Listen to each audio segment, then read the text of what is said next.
Hi, ನಾನು last ವಿಡಿಯೋದಲ್ಲಿ ನೀವೆಲ್ಲ ನೋಡಿದ್ವಿ ನಾನು ಬ್ಯಾಂಗ್ಳೂರ್ ಟು ಮಂತ್ರಾಲಯ ಹೇಗೆ ರೀಚ್ ಆದೆ ಅಂತ. ನನ್ನ ಜರ್ನಿ ಹೇಗಿತ್ತು ಅಂತ ನಿಮ್ಮ ಜೊತೆ ಶೇರ್ ಮಾಡಿಕೊಂಡೆ.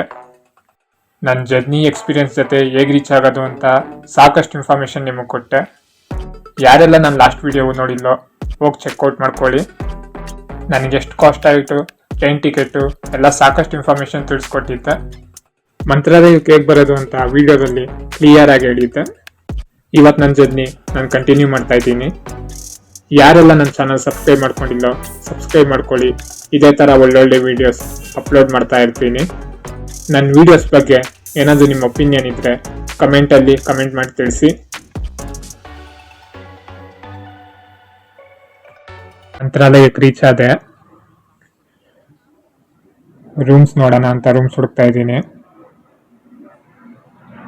ನೋಡಿ, ನಮ್ಮ ಮುಂದೆ ಹೋಗ್ತಿದ್ರಾಗ ಅಯ್ಯಪ್ಪ ರೂಮ್ಸ್ ತೋರಿಸ್ತೀನಿ ಅಂತ ಕರ್ಕೊಂಡು ಹೋಗ್ತಿದ್ದಾರೆ.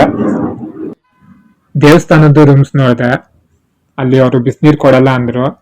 ಅದಕ್ಕೆ ಪ್ರೈವೇಟ್ ರೂಮ್ಸೇ ನೋಡೋಣ ಅಂತ ಬರ್ತಾ ಇದ್ದೀನಿ. ಒಂದು ರೂಮು ತೋರಿಸಿದ್ರು ಇವರು, ಚೆನ್ನಾಗಿತ್ತು. ಅದೇ ದೇವಸ್ಥಾನದಿಂದ ತುಂಬ ದೂರ ಇತ್ತು, ಅದಕ್ಕೆ ಬೇಡ ಅಂದೆ. ಅದಕ್ಕೆ ದೇವಸ್ಥಾನದ ಹತ್ರನೇ ಯಾವುದೋ ರೂಮ್ಸು ತೋರಿಸ್ತೀನಿ ಅಂತ ಕರ್ಕೊಂಡು ಹೋಗ್ತಿದ್ದಾರೆ. ನೋಡೋಣ ಬನ್ನಿ.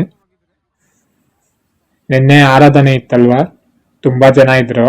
ರೂಮ್ಸ್ ಅಂತೂ ಒಬ್ರಿಗೂ ಸಿಕ್ಕಿಲ್ಲ. ನೋಡಿ, ಇಲ್ಲಿ ನಾನು ಇವಾಗ ಏನು ತೋರಿಸ್ತಾ ಇದ್ದೀನಿ, ಇಲ್ಲಿ ಕಾಲಿಕ್ಕೂ ಜಾಗ ಇದ್ದಿಲ್ವಂತೆ, ಅಷ್ಟು ಜನ ಇದ್ರು. ಇವತ್ತು ನೆಕ್ಸ್ಟ್ ಡೇ, ಇವತ್ತು ಆರಾಧನೆ ಇದೆ, ಇವತ್ತು ಜನ ಇಲ್ಲ. ರೂಮು 1000 ಅಂತ ಹೇಳಿದ್ದಾರೆ. ಹೋಗಿ ನೋಡೋಣ. ನೋಡಿ, ಇದೆ ಬಿಲ್ಡಿಂಗು. ನೋಡಿ, ರೂಮ್ ತೋರಿಸ್ತಾ ಇದ್ದೀನಿ, ಇದೇ ರೂಮು. ಒಂದು ಹಾಲ್ ಇದೆ, ಮತ್ತೆ ಮಂಚ ಚೆನ್ನಾಗಿದೆ. ಬಾತ್ರೂಮ್ ನೋಡೋಣ ಹೇಗಿದೆ ಅಂತ.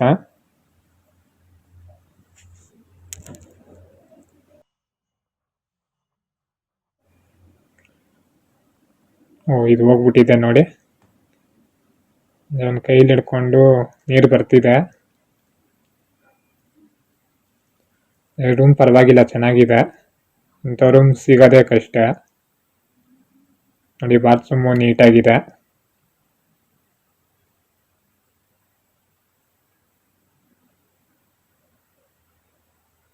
ನೋಡಿ, ಪೂರ್ತಿ ಟೈಲ್ಸ್ ಹಾಕ್ಸಿದ್ದಾರೆ ಗೋಡೆಗೆಲ್ಲ. ರೂಮ್ ತುಂಬ ಚೆನ್ನಾಗಿದೆ. ಈ ರೂಮು ನೆನ್ನೆ ಎಲ್ಲ 6000 7000 ಆ ಥರ ಇತ್ತಂತೆ, ಯಾಕಂದರೆ ನೆನ್ನೆ ಜನ ಆಗಿದ್ರು. ನೋಡಿ, ಬೆಡ್ ಹೇಗಿದೆ, ಎಷ್ಟು ಸ್ಮೂತ್ ಆಗಿದೆ. ಇಷ್ಟೊತ್ತು ಜರ್ನಿ ಮಾಡಿದೆ, ಬಂದು ಕೂತಿದ ತಕ್ಷಣ ಮೈಕೈ ಎಲ್ಲ ನೋವು ಹೋಯ್ತು, ಅಷ್ಟು ಸ್ಮೂತ್ ಆಗಿದೆ ಬೆಡ್ ಇದು. ನೋಡಿ, ತಲ್ದೀಮು, ಅದು ಕವರ್ ಎಲ್ಲ ಹೊಸ ಕವರ್ ಹಾಕಿದ್ದಾರೆ.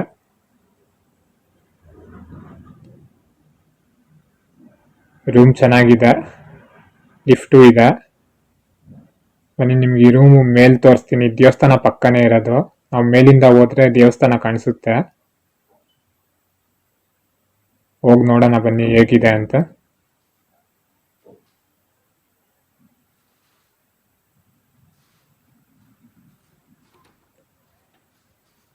ಮಳೆ ಬಂದಿದೆ. ಹೆಂಗೋ ಮಳೆ ನಿಂತೋಯ್ತು. ಇಷ್ಟೊತ್ತು ಮಳೆ ಬರ್ತಿತ್ತು, ಈಗ ನಿಂತೋಯ್ತು ಮಳೆ. ನೋಡಿ, ನಿಮ್ಗೆ ಇಲ್ಲಿಂದ ದೇವಸ್ಥಾನ ಕಾಣಿಸುತ್ತೆ, ಪಕ್ಕದಲ್ಲೇ ಇರೋದು. ಅಂದರೆ ದೇವಸ್ಥಾನ ಹತ್ರ ಮಾಡಿದ್ರೆ ಆರಾಮಾಗಿ 2-3 ಸತಿ ದರ್ಶನ ಮಾಡ್ಬೋದು. ನೋಡಿ, ಇದು ನೈಟಲ್ಲಿ ತೋರಿಸ್ತೀನಿ ನಿಮಗೆ. ಮೇಲ್ ಬಂದು ನೈಟು ಸಖತ್ತಾಗಿರುತ್ತೆ ವ್ಯೂ, ಪೂರ್ತಿ ಲೈಟಿಂಗ್ಸ್ ಹಾಕಿರ್ತಾರೆ. ಬನ್ನಿ, ಎಲ್ಲ ಫ್ರೆಶ್ ಅಪ್, ಸ್ನಾನ ಎಲ್ಲ ಆಯಿತು. ಈಗ ದೇವಸ್ಥಾನಕ್ಕೆ ಹೋಗೋಣ. ಇದು ಮಳೆ ಬರ್ತಿತ್ತು, ಮಳೆಯಲ್ಲಿ ಹೆಂಗೆ ಹೋಗೋದು ಅಂತ ತುಂಬ ಬೇಜಾರಾಗಿತ್ತು. ಹೆಂಗೋ ಮಳೆ ನಿಂತಿದೆ. ಇದು ಮಂತ್ರಾಲಯ ಲೊಕೇಟ್ ಆಗಿರೋದು ಕರ್ನೂಲ್ ಡಿಸ್ಟಿಕ್ಕು, ಆಂಧ್ರ ಪ್ರದೇಶ್. ಅಂದರೆ ತುಂಬ ಹತ್ರ ಕರ್ನಾಟಕ ಬಾರ್ಡ್ರಲ್ಲೇ ಬರುತ್ತೆ ಇದು. ಇದರಿಂದ ತುಂಗಭದ್ರಾ ನದಿ ಇದೆ. ಇದು ರಾಯಚೂರು ಪಕ್ಕದಲ್ಲೇ ಇರೋದು. ಒಂದು 40 ಕಿಲೋಮೀಟರ್ ಆಗ್ಬೋದೇನೋ ರಾಯಚೂರು. ಅದು ಕರ್ನಾಟಕ ಬರುತ್ತೆ ರಾಯಚೂರು. ನಿಮಗೆಲ್ಲ ಮಂತ್ರಾಲಯ ನಾನು ತೋರಿಸ್ದೆ. ಇದು ನಿಯರೆಸ್ಟ್ ರೈಲ್ವೆ ಸ್ಟೇಷನ್ನು ಮಂತ್ರಾಲಯ ರೋಡ್ ಬರುತ್ತೆ. ರೈಲ್ವೆ ಸ್ಟೇಷನ್ ಹೆಸರೇ ಬಂದು ಮಂತ್ರಾಲಯ ರೋಡ್. ಅಲ್ಲಿಂದ 16 ಕಿಲೋಮೀಟರ್ ಆಗುತ್ತೆ ರೈಲ್ವೆ ಸ್ಟೇಷನ್ ಇಂದ ಇಲ್ಕೆ. ರಾಘವೇಂದ್ರ ಸ್ವಾಮಿ ಅವರು ಹುಟ್ಟಿದ್ದು 1595ರಲ್ಲಿ. ಅವರು ಫಿಲಾಸಫಿ, ಮಧ್ವ ಫಿಲಾಸಫಿ, ದ್ವೈತ ವೇದಾಂತ ಅದ್ರ ಬಗ್ಗೆ ಎಲ್ಲ ತುಂಬಾ ತಿಳಿಸ್ಕೊಡ್ತಿದ್ರು. ಮತ್ತೆ ನಿಮ್ಗೆಲ್ಲ ಗೊತ್ತಿರುತ್ತೆ ರಾಘವೇಂದ್ರ ಸ್ವಾಮಿ ಜೀವ ಸಮಾಧಿ ಯಾವಾಗಾದ್ರು ಅಂತ. 1671 1671ರಲ್ಲಿ ಅವ್ರ ಜೀವ ಸಮಾಧಿ ಆಗಿದ್ದು. ಇದು ಡೇಟು 31 ಆಗಸ್ಟ್ 1671 ಅವರಾಗಿದ್ದು ಜೀವ ಸಮಾಧಿ. ಬೃಂದಾವನ ಒಳಕ್ಕೆ ಹೋಗಿದ್ದು. ಅವ್ರು ತುಂಬಾ ಪೂಜೆ ಮಾಡ್ತಾ ಇದ್ದು ವಿಷ್ಣುನ. ರಾಘವೇಂದ್ರ ಸ್ವಾಮಿ ಅವರು ಪೂಜೆ ಮಾಡ್ತಾ ಇದ್ದು ವಿಷ್ಣು ತುಂಬಾ ಪೂಜೆ ಮಾಡೋರು. ಇಲ್ಲಿ ಬರೀ ಇದೊಂದೇ ಪ್ಲೇಸ್ ಅಲ್ಲ, ಇನ್ನೂ ತುಂಬಾ ಪ್ಲೇಸಸ್ ಇದೆ. ಆಂಜನೇಯ ಟೆಂಪಲ್ ಇದೆ, ತುಂಗಭದ್ರ ರಿವರ್ ನೋಡ್ಬೋದು, ಪಂಚಮುಖಿ ಆಂಜನೇಯ, ಒಂದು ನರಸಿಂಹಸ್ವಾಮಿ ಟೆಂಪಲ್ ಇದೆ, ಮತ್ತೆ ರಾಘವೇಂದ್ರ ಸ್ವಾಮಿ ಅಣ್ಣಪ್ಪ ಅಂದ್ರೆ ಅವರು ರಾಘವೇಂದ್ರ ಸ್ವಾಮಿ ಇದ್ದಿದ್ದು ಆ ಪ್ಲೇಸಸ್ ಎಲ್ಲ ತುಂಬಾ ಇದೆ ಇಲ್ಲಿ. ಇಲ್ಲಿ ಆರಾಧನೆ ಮಹೋತ್ಸವ ಮಾಡ್ತಾರೆ, ಗುರು ಜಯಂತಿ ದಿನ ಮಾಡ್ತಾರೆ, ಮತ್ತೆ ಏಕಾದಶಿ, ಹನುಮಾನ್ ಜಯಂತಿ ತುಂಬಾ ಪೂಜೆಗಳೆಲ್ಲ ಇಲ್ಲಿ ಮಾಡ್ತಾರೆ. ಇಲ್ಲಿ ರೂಮ್ಸ್ ಅಂದ್ರೆ ನಿಮ್ಗೆ ದೇವಸ್ಥಾನದ್ದೇ ರೂಮ್ಸ್ ಸಿಗುತ್ತೆ. ಶ್ರೀ ರಾಘವೇಂದ್ರ ಸ್ವಾಮಿ ಮಠ ಇಂದ ತುಂಬಾ ರೂಮ್ಸ್ ಸಿಗುತ್ತೆ ನಿಮ್ಗೆ. ಅಂದ್ರೆ ನೀವು 1 ತಿಂಗಳು ಮುಂಚೆನೆ ಬುಕ್ ಮಾಡ್ಕೊಂಡ್ ಬರ್ಬೇಕು. ನಾವು ಫಸ್ಟ್ ಒಳಗೆ ಬೃಂದಾವನ ನೋಡಕ್ಕಿಂತ ಮುಂಚೆ ಇಲ್ಲಿ ಮಂಚಾಲಮ್ಮ ದೇವಿ ದೇವಸ್ಥಾನ ಇದೆ. ಫಸ್ಟ್ ಇಲ್ಲಿ ನೋಡಿ ದರ್ಶನ ಮಾಡಿ ಅಲ್ಲಿ ಒಳಕ್ಕೆ ಹೋಗ್ಬೇಕು. ನೋಡಿ ಇದೆ ಮಂಚಾಲಮ್ಮ ದೇವಸ್ಥಾನ. ನೋಡಿ ದೇವರನ್ನ ತೋರಿಸ್ತಾ ಇದ್ದೀನಿ. ಇದು ನಿಮ್ಗೆಲ್ಲ ರೀಸನ್ನು ತಿಳಿಸ್ಕೊಡ್ತೀನಿ ಯಾಕೆ ಫಸ್ಟ್ ಇಲ್ಲಿ ಮಂಚಾಲಮ್ಮ ದೇವಸ್ಥಾನ ನೋಡಿ ಅಲ್ಲಿ ಹೋಗ್ಬೇಕು ಅಂತ. ಫಸ್ಟು ಈ ಊರ ಹೆಸರು ಮಂಚಾಲೆ ಅಂತಿತ್ತು. ಮಂತ್ರಾಲಯಕ್ಕಿಂತ ಮುಂಚೆ ಮಂಚಾಲೆ ಅಂತ ಇದ್ದಿತ್ತು. ಇಲ್ಲಿನ ಗ್ರಾಮ ದೇವತೆ ಇದು ಮಂಚಾಲಮ್ಮ. ಏನ್ ರಾಘವೇಂದ್ರ ಸ್ವಾಮಿ ಅವ್ರು ಇಲ್ಲಿ ಬಂದು ಜಾಗ ಕೇಳಕ್ ಬಂದ್ರು, ಅದಕ್ಕೆ ದೇವ್ರಿದ್ದು ನಾನು ಕೊಡಲ್ಲ ಅಂತಾರೆ. ಯಾಕಂದ್ರೆ ಇದು ಬೃಂದಾವನ ಆಯ್ತು ಅಂದ್ರೆ ಆ ದೇವ್ರನ್ನೆಲ್ಲ ಮರ್ತು ಈ ದೇವ್ರನ್ನ ಪೂಜೆ ಮಾಡ್ತಾರೆ ಅಂತೇಳಿ ಕೊಡಲ್ಲ ಅಂತಾರೆ. ಆಗ ರಾಘವೇಂದ್ರ ಸ್ವಾಮಿಗಳು ಹೇಳ್ತಾರೆ, ಇಲ್ಲ ಫಸ್ಟು ನಿಮ್ಮನ್ನ ನೋಡಿ ನನ್ನ ದರ್ಶನ ಮಾಡಿದ್ರೆ ನಾನು ಎಲ್ರಿಗೂ ಆಶೀರ್ವಾದ ಮಾಡೋದು ಅಂತ ಹೇಳ್ತಾರೆ. ಮತ್ತೆ ಇದಕ್ಕೆ ಇನ್ನೊಂದು ರೀಸನ್ ಇದೆ, ಅದಾದ್ಮೇಲೆ ಹೇಳ್ತೀನಿ. ನೋಡಿ ಒಳಗೆ ಎಂಟರ್ ಆಗ್ತಾ ಇದ್ದೀರಿ. ಜನ ಪರವಾಗಿಲ್ಲ, ಕಮ್ಮಿನೇ ಇದ್ದಾರೆ. ಸಾಯಂಕಾಲ ಜಾಸ್ತಿ ಆಗ್ತಾರೆ, ನಾವು ನೋಡೋಣ. ನೋಡಿ ಇಲ್ಲಿ ಒಳಗೆ ಪಂಚೆ ಹಾಕೊಂಡೋದ್ರೇನೆ ಅಲೋ ಮಾಡೋದು, ಇಲ್ಲಾಂದ್ರೆ ಒಳಕ್ಕೆ ಅಲೋ ಮಾಡಲ್ಲ ಜೀನ್ಸ್ ಪ್ಯಾಂಟ್ ಎಲ್ಲ. ಒಳಗೆ ಕ್ಯಾಮ್ರಾ ಅಲೋ ಇಲ್ಲ, ಎಷ್ಟಾಗುತ್ತೋ ಅಷ್ಟು ಮಾಡ್ತೀನಿ. ನೋಡಿ ಒಳಗೆ ಕ್ಯಾಮ್ರಾ ಅಲೋ ಇಲ್ಲ, ನನಗೆ ಎಷ್ಟಾಗುತ್ತೋ ಅಷ್ಟು ವಿಡಿಯೋ ಮಾಡಿದ್ದೀನಿ ಒಳಗೆ.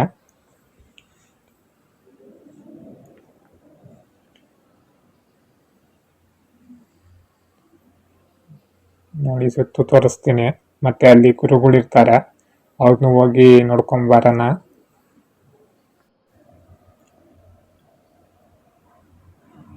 ಇಲ್ಲಿ ಪೂಜೆಗಳು ತುಂಬಾ ಚೆನ್ನಾಗಿ ಮಾಡ್ತಾರೆ, ಮತ್ತು ನೀಟ್ನೆಸ್ ಅಷ್ಟೇ, ಒಂಚೂರು ಗಲೀಜಿರಲ್ಲ, ನೀಟಾಗಿ ಇಟ್ಕೊಂತಾರೆ ದೇವಸ್ಥಾನನ.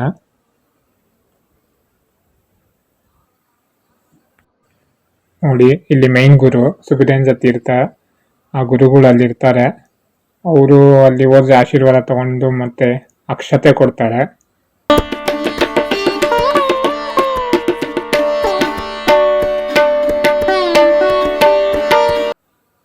ಆಶೀರ್ವಾದ ತಗೊಂಬರೋಣ, ನೋಡೋಣ ಅಲ್ಲಿ ಜನ ಇರ್ತಾರೋ ಇಲ್ಲೋ ಅಂತ. ಅಲ್ಲಿ ಹೋಗಿ ವಿಡಿಯೋ ಮಾಡೋಕ್ಕಾದ್ರೆ ಮಾಡ್ತೀನಿ, ಆಗಿಲ್ಲ ಅಂದರೆ ಎಷ್ಟಾಗುತ್ತೋ ಅಷ್ಟು ಮಾಡ್ತೀನಿ. ಅಲ್ಲಿ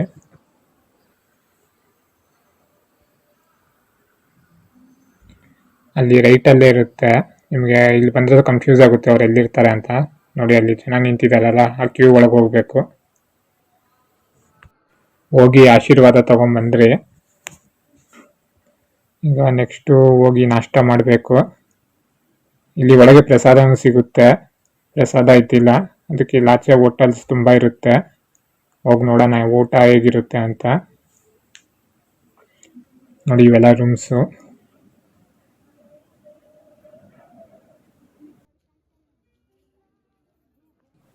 ಈ ಹೋಟೆಲ್ಗೆ ಬಂದರೆ ಪೂರಿ ತಗೊಂಡೆ, ಪೂರಿ ಚೆನ್ನಾಗಿದೆ.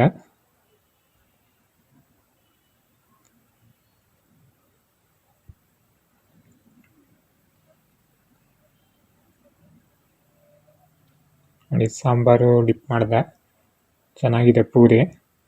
ಮತ್ತು ಇಡ್ಲಿ ನೋಡೋಣ ಹೇಗಿದೆ ಅಂತ. ಇಡ್ಲಿ ಸ್ವಲ್ಪ ಗಟ್ಟಿ ಇದೆ.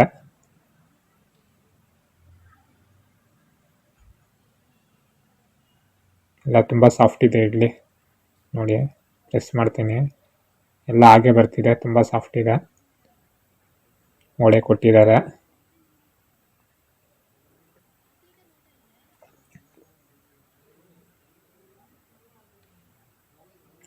ವಡೆ ಬಿಸಿ ಇಲ್ಲ.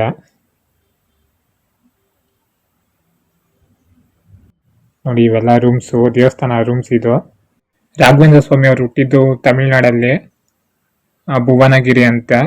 ಮೊದಲು ಅವ್ರ ಹೆಸರು ವೆಂಕಟನಾಥ ಅಂತಿತ್ತು.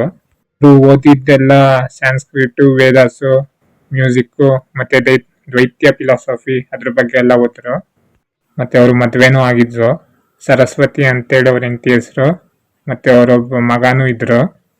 ಆದರೂ ಅವರು ಸನ್ಯಾಸತ್ವ ಸ್ವೀಕಾರ ಮಾಡಿದ್ರು. ಅವ್ರ ಗುರುಗಳು ಬಂದು ಶ್ರೀ ಸುಧೀಂದ್ರ ತೀರ್ಥ ಅಂತೇಳಿ ರಾಘವೇಂದ್ರ ಸ್ವಾಮಿ ಅವ್ರ ಗುರುಗಳು. ಅವ್ರ ಗುರುಗಳು ಇದ್ದು ಕುಂಭಕೋಣಂ ಮಠ ಅಂತೇಳಿ. ಆಗ ರಾಘವೇಂದ್ರ ಸ್ವಾಮಿ ಅವರು ಆ ಮಠಕ್ಕೆ ಜಾಯ್ನ್ ಆಗಿ ಆ ಮಠಕ್ಕೆ ಮೈನು ರಾಘವೇಂದ್ರ ಸ್ವಾಮಿ ಆದರು. ಆಮೇಲೆ ರಾಘವೇಂದ್ರ ತೀರ್ಥ ಅಂತೇಳಿ ಮಠದ ಹೆಸರಾಯಿತು. ಇದು ರಾಘವೇಂದ್ರ ಸ್ವಾಮಿಗಳು ಮಠಕ್ಕೆ ಎಡ್ಡು 1621ರಲ್ಲಿ ಆ ಮಠಕ್ಕೆ ರಾಘವೇಂದ್ರ ಸ್ವಾಮಿಗಳು ಅವರು ಎಡ್ಡಾದರು. ಅವರು ಜಾಸ್ತಿ ಭಕ್ತಿ, ಧರ್ಮ, ದ್ವೈತ್ಯ ಫಿಲಾಸಫಿ ಅದ್ರ ಬಗ್ಗೆ ಎಲ್ಲ ತುಂಬ ಮಾಡ್ತಿದ್ರು. ಮತ್ತು ಅವರಿದ್ದಾಗೆ ತುಂಬ ಅದ್ಭುತಗಳು ಮಾಡ್ತಿದ್ರು. ಅಂದರೆ ಈ ಹುಷಾರಿಲ್ದವ್ರಿಗೆ ಇದು ಪರಿಹಾರ ಸಿಕ್ತಿತ್ತು. ಮತ್ತು ಈ ಕಾಯಿಲೆ ಅದು ಇದು ಎಲ್ಲ ಮಾಯ ಮಾಡ್ತಿದ್ರು. ತುಂಬ ಅದ್ಭುತಗಳು ಮಾಡ್ತಿದ್ರು ರಾಘವೇಂದ್ರ ಸ್ವಾಮಿಗಳು ಅವರಿದ್ದಾಗ. ಆಮೇಲೆ ಇವೆಲ್ಲ ಆದಮೇಲೆ ನಿಮಗೆಲ್ಲ ಗೊತ್ತು, ಅವರು ಬೃಂದಾವನಕ್ಕೆ ಸೇರಿದ್ದು 1671ರಲ್ಲಿ. ಮತ್ತು ರಾಘವೇಂದ್ರ ಸ್ವಾಮಿಗಳ ಬಗ್ಗೆ ಇನ್ನೊಂದು ಡೀಟೇಲ್ಡ್ ಇನ್ಫಾರ್ಮೇಷನ್ ನಿಮ್ಮ ಜೊತೆ ಶೇರ್ ಮಾಡಬೇಕು. ಅವರು ಫಸ್ಟು ಜನ್ಮ ಅಂದರೆ ಮೊದಲನೇ ಅವತಾರ ಬಂದು ಶಂಕು ಕಡ್ಡ ಅಂತೇಳಿ ಈ ಬ್ರಹ್ಮ ಅವ್ರ ದ್ವಾರಪಾಲಕರಾಗಿದ್ರು. ಆಮೇಲೆ ಅವರು ನೆಕ್ಸ್ಟ್ ಜನ್ಮ ಪ್ರಹ್ಲಾದ ಹುಟ್ಟಿದ್ರು. ಪ್ರಹ್ಲಾದ ಬಗ್ಗೆ ನಿಮ್ಗೆಲ್ಲ ಗೊತ್ತು. ಆ ನರಸಿಂಹಸ್ವಾಮಿನೇ ಪ್ರಹ್ಲಾದದಿಂದ ಒಂದು ಅವತಾರ ಬಂತು, ಅದೆಲ್ಲ ನಿಮ್ಗೆ ತುಂಬ ಚೆನ್ನಾಗಿ ಗೊತ್ತು. ಅದಾದಮೇಲೆ ಬಲಿಕ ರಾಜ ಅಂತೇಳಿ ಇನ್ನೊಂದು ಅವತಾರ ತಾಳಿದ್ರು. ಅದಾದಮೇಲೆ ವ್ಯಾಸರಾಜ ತೀರ್ಥ, ಅದು ರಾಘವೇಂದ್ರ ಸ್ವಾಮಿ ಅವರ ಅವತಾರನೇ. ಈಗ ಲಾಸ್ಟ್ ಜನ್ಮ ಬಂದು ರಾಘವೇಂದ್ರ ಸ್ವಾಮಿಯಾಗ ಹುಟ್ಟಿದ್ದಾರೆ. ಇದು ರಾಘವೇಂದ್ರ ಸ್ವಾಮಿಗಳವರು ಈ ಬೃಂದಾವನದಲ್ಲಿ 800 ವರ್ಷ ಹಾಗೆ ಜೀವಂತವಾಗಿರ್ತಾರೆ. ಮತ್ತೆ ನಿಮ್ಗಲ್ಲಿ ಮಂಚಾಲಮ್ಮ ದೇವಿ ದೇವಸ್ಥಾನ ಹೇಳಿದ್ನಲ್ಲ, ಆ ದೇವರಿದ್ದು ರಾಘವೇಂದ್ರ ಸ್ವಾಮಿ ಪ್ರಹ್ಲಾದ ಆಗಿದ್ದಾಗೆ ಅವ್ರ ಮನೆ ದೇವರಾಗಿತ್ತು ಮಂಚಾಲಮ್ಮ. ಇದೇ ಜಾಗದಲ್ಲಿ ಪ್ರಹ್ಲಾದ ಆಗಿದ್ದಾಗ ಇಲ್ಲಿ ಹೋಮ ಎಲ್ಲ ಮಾಡಿದ್ರು ಪ್ರಹ್ಲಾದ. ಈಗ ರಾಘವೇಂದ್ರ ಸ್ವಾಮಿ ಅವ್ರದ್ದೇನು ಬೃಂದಾವನ ಇದೆ, ಇದೇ ಜಾಗದಲ್ಲಿ ಹೋಮ ಎಲ್ಲ ಮಾಡಿದ್ರು ಪ್ರಹ್ಲಾದ. ಮತ್ತೆ ನಿಮ್ಗೆಲ್ಲ ಗೊತ್ತು ರಾಘವೇಂದ್ರ ಸ್ವಾಮಿ ವಿಷ್ಣು ಭಕ್ತ ಅಂತ. ಈಗ ರಾಘವೇಂದ್ರ ಸ್ವಾಮಿ ಅವರು ಇದು ಬೃಂದಾವನ ಕಟ್ಟಿದಾರಲ್ಲ, ಆ ಕಲ್ಲಿದ್ದು ರಾಮ ವನವಾಸಕ್ಕೆ ಬಂದಾಗೆ ಕೂತಿದ್ರು ಕಲ್ಲು. ಆ ಕಲ್ಲೇ ಬೇಕಂತೇಳಿ ರಾಘವೇಂದ್ರ ಸ್ವಾಮಿ ಹೇಳಿ ಆ ಕಲ್ಲಾಗ ಬೃಂದಾವನ ಕಟ್ಟಿರೋದು. ಇಷ್ಟು ಸಾಕಷ್ಟು ಇನ್ಫಾರ್ಮೇಷನ್ಗಳಿದೆ, ಇನ್ನು ನಿಮಗೆಲ್ಲ ತುಂಬ ಗೊತ್ತಿಲ್ಲ. ನನಗೆ ಎಷ್ಟು ಗೊತ್ತೋ ಅಷ್ಟು ಇನ್ಫಾರ್ಮೇಷನ್ ನಾನು ಶೇರ್ ಮಾಡಿದ್ದೀನಿ. ಮತ್ತು ಇಲ್ಲಿ ಹಿಂದೆ ನದಿ ಇದೆ ಅಂತ ಹೇಳಿದ್ನಲ್ಲ, ನೋಡಿ ನದಿ ಹತ್ರ ಬಂದೆ. ನದಿ ತೋರಿಸ್ತೀನಿ ನೋಡಿ. ಇಲ್ಲಿ ಮಂತ್ರಾಲಯಕ್ಕೆ ಬರೋಕ್ಕೆ ತುಂಬ ಜನ ಇಲ್ಲಿ ಬಂದು ನದಿಲಿ ಸ್ನಾನ ಮಾಡಿಕೊಂಡು ಬೃಂದಾವನ ನೋಡೋದಕ್ಕೆ ಹೋಗ್ತಾರೆ. ನೋಡಿ ಅಲ್ಲಿ ಸ್ನಾನ ಮಾಡ್ತಿದ್ದಾರಲ್ವಾ, ಸಾಯಂಕಾಲ ಬಂದು ಟೈಮ್ ಸ್ಪೆಂಡ್ ಮಾಡೋಕ್ಕೆ ತುಂಬ ಚೆನ್ನಾಗಿದೆ ಪ್ಲೇಸ್ ಇದು.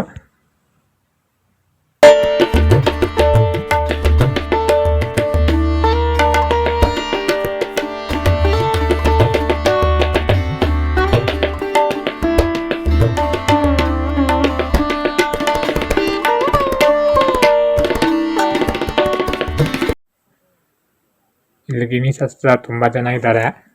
ಕೇಳೋಣ ಅಂತ, ನೋಡೋಣ ಹೇಗಿರುತ್ತೆ ಅಂತ ಕೇಳ್ತಾ ಇದ್ದೀನಿ.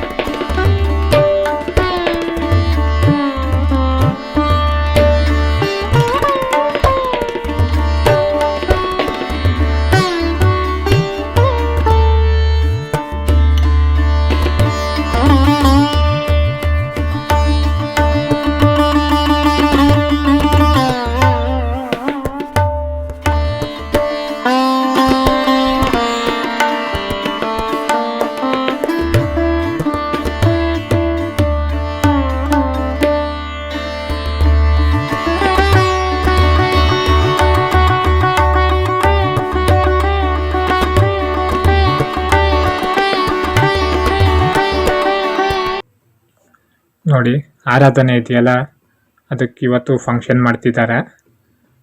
ಇಲ್ಲಿ ಇವತ್ತು ಸಿಂಗರ್ ಬಂದು ಸರಿಗಮಪದಲ್ಲಿ ಒಬ್ಬ ಫೇಮಸ್ ಸಿಂಗರ್ ಇದ್ದಾರೆ, ಅಂದರೆ ಅವ್ರ ಹೆಸರು ನಂಗೆ ಗೊತ್ತಿಲ್ಲ, ಅವರು ಬಂದಿದ್ದಾರೆ. ನೋಡಿ ಲೈಟಿಂಗ್ಸ್ ಎಲ್ಲ ಹೇಗೆ ಹಾಕಿದ್ದಾರೆ. ಇವತ್ತು ತುಂಬ ಪೂಜೆಗಳಿದೆ ಇಲ್ಲಿ, ಫಂಕ್ಷನ್ಸು ಪೂಜೆ ಏನೇನೋ ಮಾಡ್ತಿದ್ದಾರೆ ಇವತ್ತು.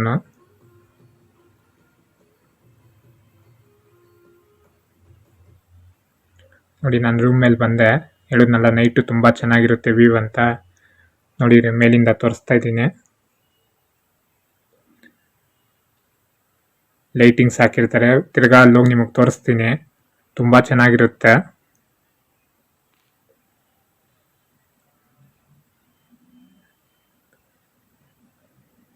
ನೋಡಿ ಹೋಗಿ ತೋರಿಸ್ತೀನಿ ಅಲ್ಲಿ. ಪ್ಲೇಸ್ ಏನು ಸಖತ್ತಾಗಿರುತ್ತೆ, ಒಳ್ಳೆ ಸ್ವರ್ಗ ಇದ್ದಂಗಿರುತ್ತೆ.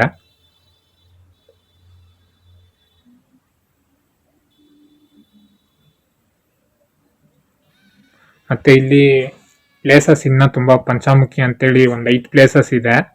ಆ ಪ್ಲೇಸಸ್ ಎಲ್ಲ ನಿಮಗೆ ತೋರಿಸ್ತೀನಿ. ಅಂದರೆ ರಾಘವೇಂದ್ರ ಸ್ವಾಮಿಗಳವರು ಮಲಗಿದ್ದು, ಅವ್ರು ಇದ್ದಿದ್ದ ಜಾಗ ಎಲ್ಲ ಇದೆ ಇಲ್ಲಿ. ಮೇಯ್ನ್ ಆ ಪ್ಲೇಸಸ್ಸು ನೀವು ಮಿಸ್ ಮಾಡ್ಕೊಂಬೇಡಿ. ಅದಕ್ಕೆ ಹೇಗೆ ಹೋಗೋದು ಅಂತೇಳಿ ಅದನ್ನು ತೋರಿಸ್ತೀನಿ ನಿಮಗೆ. ತುಂಬ ಒಳ್ಳೆ ಪ್ಲೇಸಸ್ ಅದು. ಬನ್ನಿ ಒಳಗೆ ಹೋಗಿ ತೋರಿಸ್ತೀನಿ. ಲೈಟಿಂಗ್ಸ್ ಹಾಕಿದ್ದಾರೆ, ಹೇಗಿರುತ್ತೆ ನೋಡಿ.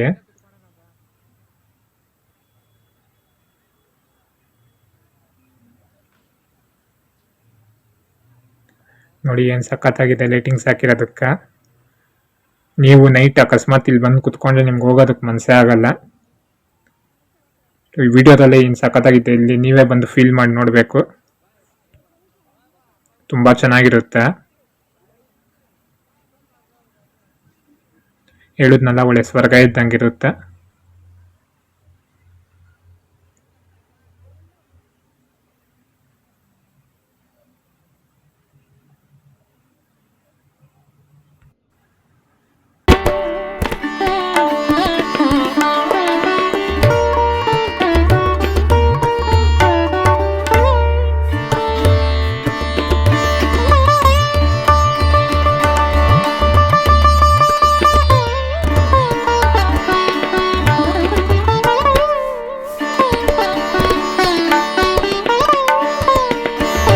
ಇದು ಮಂತ್ರಾಲಯ ಟೈಮಿಂಗ್ಸ್ ಬಂದು ಬೆಳಗ್ಗೆ 6ರಿಂದ 7 ಗಂಟೆವರೆಗೂ ದರ್ಶನ ಟೈಮಿಂಗ್ ಇರುತ್ತೆ. ಮತ್ತೆ ಮಧ್ಯಾಹ್ನ 2ರಿಂದ 4 ಸ್ವಲ್ಪ ಕ್ಲೀನಿಂಗ್ ಎಲ್ಲ ಇರುತ್ತೆ.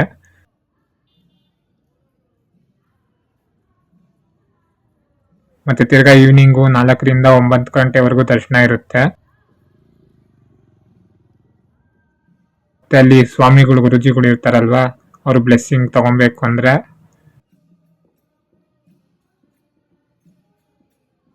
ಅಲ್ಲಿ 10ರಿಂದ 11:30 ಅವ್ರು ಇರ್ತಾರೆ. ಮತ್ತೆ ತಿರ್ಗಾ ಮಧ್ಯಾಹ್ನ 6:30ಇಂದ 8:30ವರೆಗೂ ಇರುತ್ತೆ. ಮತ್ತೆ ಇಲ್ಲಿ ಪ್ರಸಾದ 1 ಗಂಟೆಯಿಂದ 3 ಗಂಟೆವರೆಗೂ ಇರುತ್ತೆ ಪ್ರಸಾದ ಟೈಮಿಂಗ್ಸ್.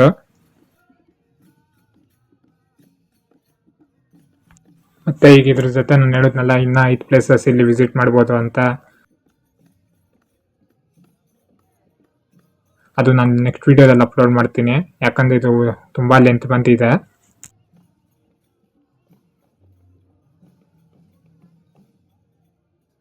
ಯಾರೆಲ್ಲ ನನ್ನ ಚಾನಲ್ ಸಬ್ಸ್ಕ್ರೈಬ್ ಮಾಡ್ಕೊಂಡಿಲ್ಲ ಸಬ್ಸ್ಕ್ರೈಬ್ ಮಾಡ್ಕೊಳ್ಳಿ. ಇದೇ ಥರ ಇನ್ನೂ ಒಳ್ಳೊಳ್ಳೆ ವಿಡಿಯೋಸ್ ಅಪ್ಲೋಡ್ ಮಾಡ್ತಾ ಇರ್ತೀನಿ. Thank you.